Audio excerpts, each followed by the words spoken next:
For years, people dismissed him. Too skinny, too flashy, too weak. Defenders shoved him aside, critics mocked his tricks, and many believed he would fade away. Every setback became fuel, every doubt a reason to push harder. He built himself into a goal-scoring machine, something the world had never seen before. This is the story of... Oh, what on earth was that? Cristiano Ronaldo! Finally, the wait is over, and Serie A's new superstars up and running. For a long time, Cristiano Ronaldo, a skinny teenager from Madeira, tormented Manchester United's defence in a pre-season friendly. United had been unbeaten all summer, yet this unknown kid twisted, turned, and danced around them like they were training cones. By the time the final whistle blew, Roy Keane was already pushing Sir Alex Ferguson to sign him before he leaves the stadium. And just like that, Ronaldo became the most expensive teenager in Premier League history. He was given the legendary number 7 shirt, previously worn by George Best, Eric Cantona, and David Beckham. The pressure was enormous. Then, just 4 days later, he was thrown into the Premier League's fire pit, making his debut against Bolton. But reality hit fast. Sure, he dazzled in his first few games, turning Ashley Cole inside out, demanding free kicks from senior players and scoring a stunning first goal. Yet, 4 months later, the magic was fading. He had just 2 goal contributions to his name, and defenders who once seemed hypnotized by his stepovers were now figuring him out. They got rougher. They bullied him off the ball. Ronaldo started diving, flopping to the ground after every contact. It didn't take long before he was labeled a show pony, flashy, selfish, and without end product. His aura vanished. He was no longer the teenage wizard who could make defenders disappear. Now he was a bench warmer trying to prove he even deserved a spot in the starting 11. It took him until the last month of the season to finally win a Man of the Match award. And yet, despite his struggles, there were glimpses of something special. United had already lost the Premier League title to Arsenal's Invincibles. But in the FA Cup final, Ronaldo delivered. He scored a bullet header and put on a performance so good that Ferguson was furious when Van Nistelrooy was awarded Man of the Match instead. That summer, Ronaldo went to the Euros, where he came off the bench in Portugal's opening match, scored, and became the second youngest goalscorer in tournament history. By the knockout rounds, he was a starter, leading Portugal past the Netherlands and into their first ever final. They lost to Greece, but Ronaldo had done enough to be named in the team of the tournament, and finished 12th in the Ballon d'Or rankings. Still, once the club season restarted, the criticism returned. By mid-season, Ronaldo had just 1 goal in 27 matches. Even his biggest supporters started doubting him. Gary Neville, who had defended him before, now openly questioned whether he was worth the gamble. But then, something changed. It was February, and United faced Arsenal. Before the game, tensions were high, Keane and Vieira had squared up in the tunnel, and the Arsenal crowd was booing Ronaldo mercilessly. When the game started, Arsenal's defenders targeted him. One slammed him into the advertising boards. Objects rained down from the stands. That was the breaking point. 2 minutes later, Ronaldo equalized. He sprinted toward the crowd, shushing them. 5 minutes after that, he scored again. Suddenly, it was Ferguson who had to sub him off before things got too heated. That moment changed everything. Ronaldo had grown tougher, sharper, more resilient. His numbers exploded, 13 goal contributions in 18 matches. It was his first season approaching world-class levels. Yet United ended the season trophyless, and the doubts crept back in. Then came the hardest year of his life. Just weeks after that last match, Ronaldo's father was hospitalized with severe liver and kidney damage. As a former soldier, his father had struggled with PTSD and turned to alcohol to numb the pain. Ronaldo did everything he could, flew him to London for the best treatment, tried to save him, but it wasn't enough. By September, his father was gone, and that changed Ronaldo forever. He spent the summer in the gym, away from the cameras. When he returned, he was unrecognizable. Physio Mike Phelan said, "He came back a man. His body was different. His face had changed. We just looked at him and said, wow, he's ready." But while his body looked stronger than ever, his mind was shattered. Rage consumed him.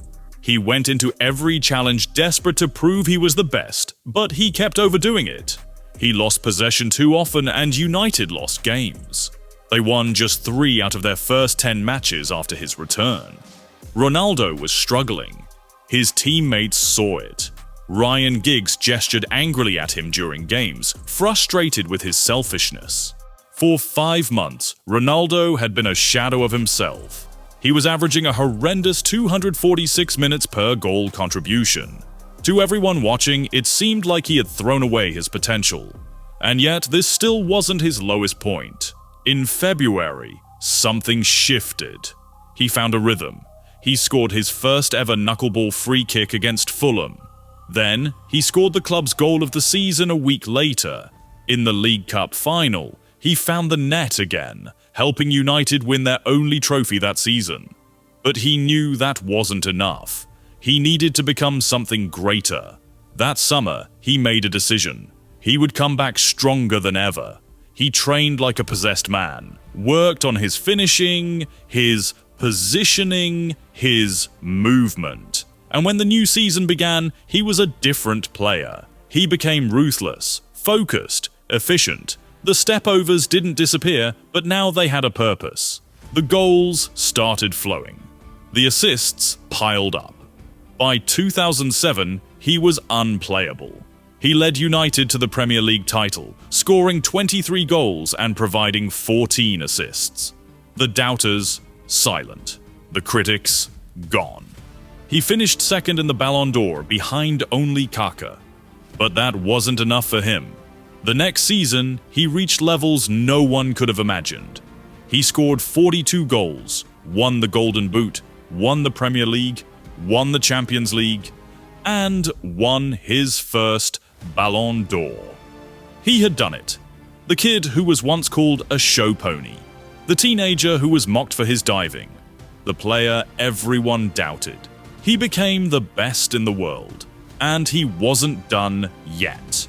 He dominated England, then moved to Spain and rewrote history.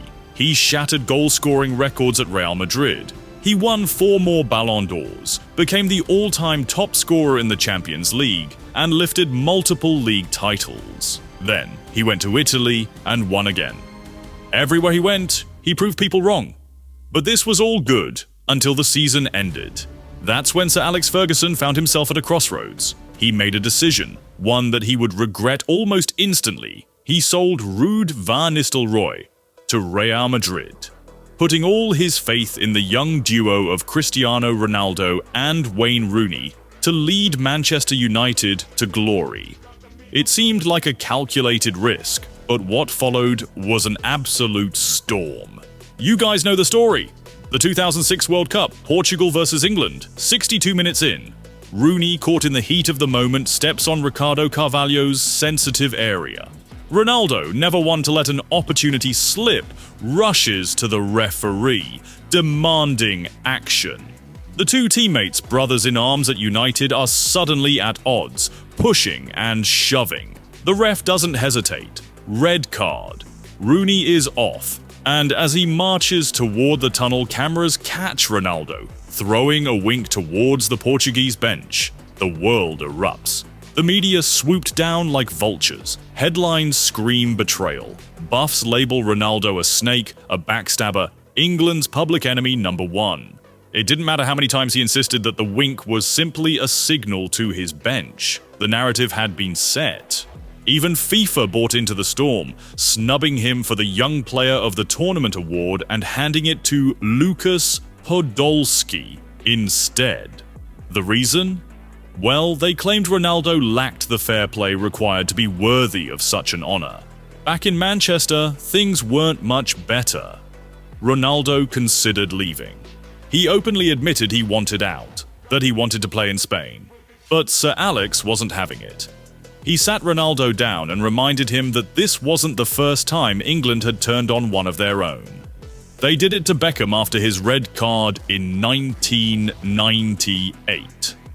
They tried to ruin him, and yet Beckham survived. So could Ronaldo.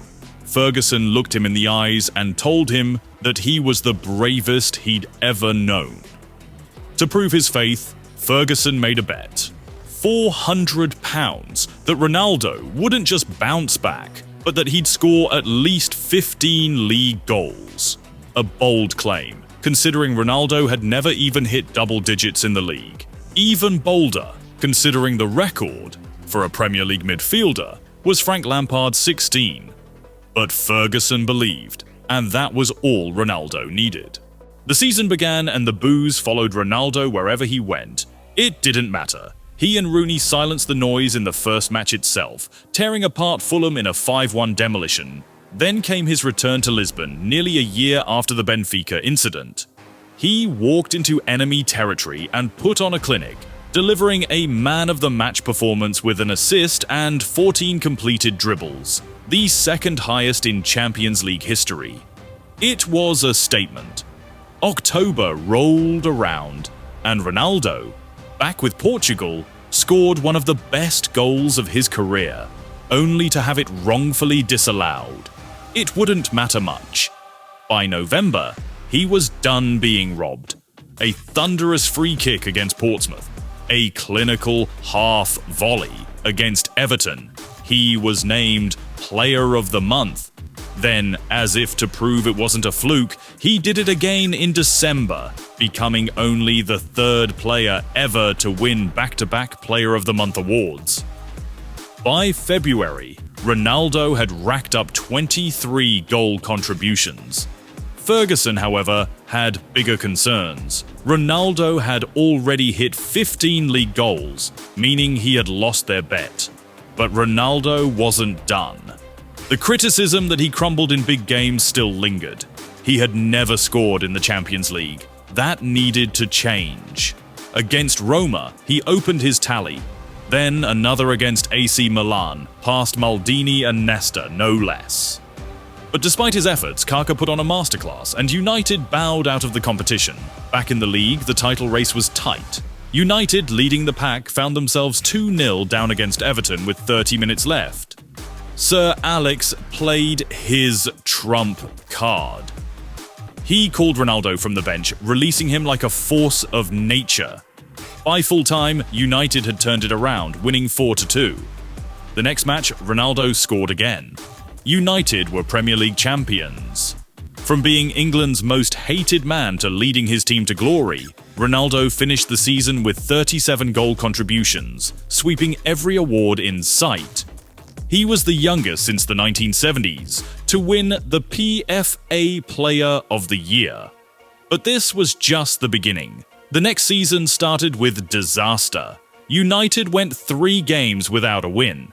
Ronaldo, in his third match, saw red. A 3-game suspension followed. Instead of sulking, he used it as motivation. René Meulenstein, Manchester United's assistant coach, saw a chance to help Ronaldo. After training, he stayed back and asked him a simple question. What was his biggest goal? Ronaldo answered without hesitation. He wanted to be the best player in the world. Meulenstein nodded and told him that his biggest problem wasn't his skills, but his attitude. It affected his decisions on the pitch. He had watched all of Ronaldo's goals from the previous season, 23 in total. But he believed Ronaldo was too focused on scoring perfect goals instead of just scoring.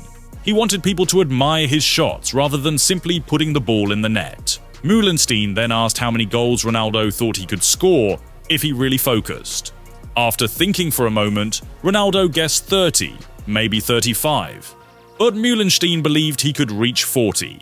And since Ronaldo was suspended, he decided to use the time to teach him how to be a real goal machine. For the next month, Ronaldo was drilled with footage of Alan Shearer, Filippo Inzaghi, Ruud van Nistelrooy. It didn't matter how the goal looked. It only mattered that it went in. The result? Upon returning, Ronaldo went on a tear, 18 goals in 18 games. Not just stunning goals, but smart goals. Scrappy goals. 6 headers in 3 months, the same number he had scored in the last 5 years combined. By January, he hit his first ever hat-trick. A free kick under the wall. A perfect run. A clinical finish.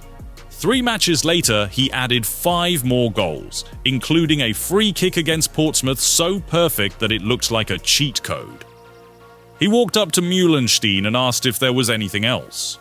And in response, Meulenstein showed him clips of Muhammad Ali. This isn't just about skill anymore, it's about mentality. You have 2 choices: take your foot off the gas, or push even harder. And Ronaldo chose the latter. The Champions League was no different.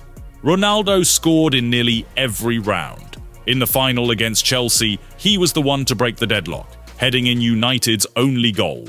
And though he missed his penalty in the shootout, fate was on his side. United were European champions. As UEFA handed out their awards, Chelsea won Best Goalkeeper, Best Defender, Best Midfielder. But the best player, that went to Cristiano Ronaldo. But was this the peak, or just the beginning? Let me know what you think in the comments. And if you enjoyed this, don't forget to like, share, and subscribe for more.